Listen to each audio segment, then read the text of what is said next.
Hello welcome back to Elite recipes. இப்போ அரிசி வத்தல் எப்படி செய்கிறதுன்றதை நம்ம இந்த வீடியோவில் பார்க்க போகிறோம். இது வந்து குக்டு ரைஸு, சாப்பாட்டு அரிசி, 1 கப் ஆஃப் ரைஸு. இதில் நான் வந்து உப்பும் ஜீராவும் இதில் சேர்த்துருக்கேன். இது ரெண்டையும் நல்லா கை போட்டு நல்லா அப்படி மசிச்சு விட்டுக்கோங்க. ஸோ தட் உப்பும் ஜீராவும் அரிசியில் எல்லா இடத்துலையும் ஸ்ப்ரெட் ஆகும். இது இப்போ நம்ம நல்லா மசிச்சு விட்டதுக்கப்புறமா ஒரு பிளேட்டில் கொஞ்சம் கொஞ்சமாக எடுத்து குட்டி குட்டியாக அதை நம்ம ப்ளேஸ் பண்ண போகிறோம். இந்த பிளேட் ஃபுல்லாக நீங்கள் இந்த மாதிரி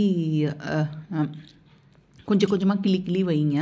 இது நல்லா கொஞ்சம் கொஞ்சமாக கிள்ளி வச்சதுக்கப்புறமா நீங்கள் இதை சம்மர் டைமில் பண்ணிங்கன்னா மினிமம் ஒரு 5 days ஆகும்.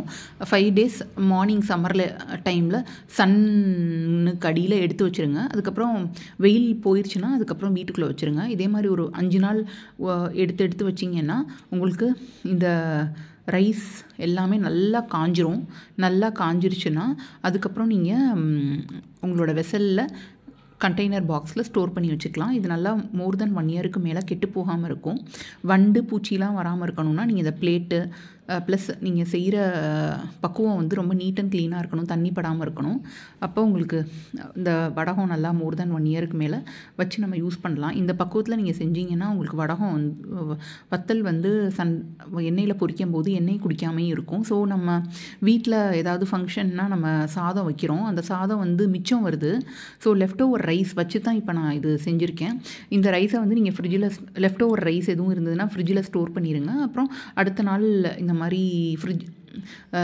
உப்பும் சீரகமும் போட்டு இந்த மாதிரி கொஞ்சம் கொஞ்சமாக கிள்ளி வச்சு வெயிலில் வச்சு யூஸ் பண்ணிங்கன்னா உங்களுக்கு வேஸ்ட் ஆகாமல் இருக்கும் ரைஸும் கூட. இது வந்து ஹோம்மேடு வடகம். ஸோ ரொம்ப டேஸ்டியாகவும் இருக்கும். உங்களுக்கு இந்த மாதிரி பக்குவத்தில் நீங்கள் செஞ்சீங்கன்னா உங்களுக்கு ஒரு நல்ல ஒரு வடகம் வந்து ஃப்ரெஷ்ஷாகவும் இருக்கும். ஸோ இப்போ பாருங்கள், இந்த மாதிரி கிறிஸ்பியாக இருக்கணும். அது வரைக்கும் நீங்கள் காய வச்சு எடுத்துக்கோங்க. இப்போ ஒரு கடாயில் எண்ணெய் ஊற்றிட்டு இதை நீங்கள் டீப் ஃப்ரை பண்ணிக்கோங்க. உங்களுக்கு எவ்வளோ வேணுமோ நீங்கள் ஸ்லாட் வைஸ் ஸ்லாட் நீங்கள் நல்லா பொரிச்சுக்கலாம். இது வந்து டக்குன்னு சீக்கிரம் பொரிஞ்சிரும். ரொம்ப நேரம் பொரிய விடணும்னு தேவையில்லை. சும்மா ஜஸ்ட் ஒரு 4 கிண்டிட்டிங்கன்னா பொரிஞ்சிரும். இப்போ நான் வந்து நல்லா ரொம்ப அரிசி சாகியாக இல்லை, ரொம்ப அரிசி சாகியாக இருந்துச்சுன்னா உங்களுக்கு எண்ணெயை குடிக்கும். கரெக்டான பதத்தில் எடுத்தோன்னா உங்களுக்கு வடகம் வத்தல் ரொம்ப டேஸ்ட்டாக வரும். இது நமக்கு லஞ்ச் ரெசிபிக்கு சைட் டிஷ்ஷாக யூஸ் பண்ணிக்கலாம். குழம்பு இல்லைனா எனி வெரைட்டி ரைஸ்க்கெல்லாம் வந்து ரொம்ப டேஸ்ட்டாக இருக்கும். வந்து இப்போ இந்த மெத்தடில் நீங்கள் செஞ்சு பாருங்கள், ட்ரை பண்ணுங்கள், லைக் பண்ணுங்கள், சப்ஸ்கிரைப் பண்ணுங்கள், கமெண்ட் பண்ணுங்கள், ஷேர் பண்ணுங்கள் இந்த வீடியோவை. ஹோப் வீடியோ பிடிச்சிருக்கும்னு நினைக்கிறேன்.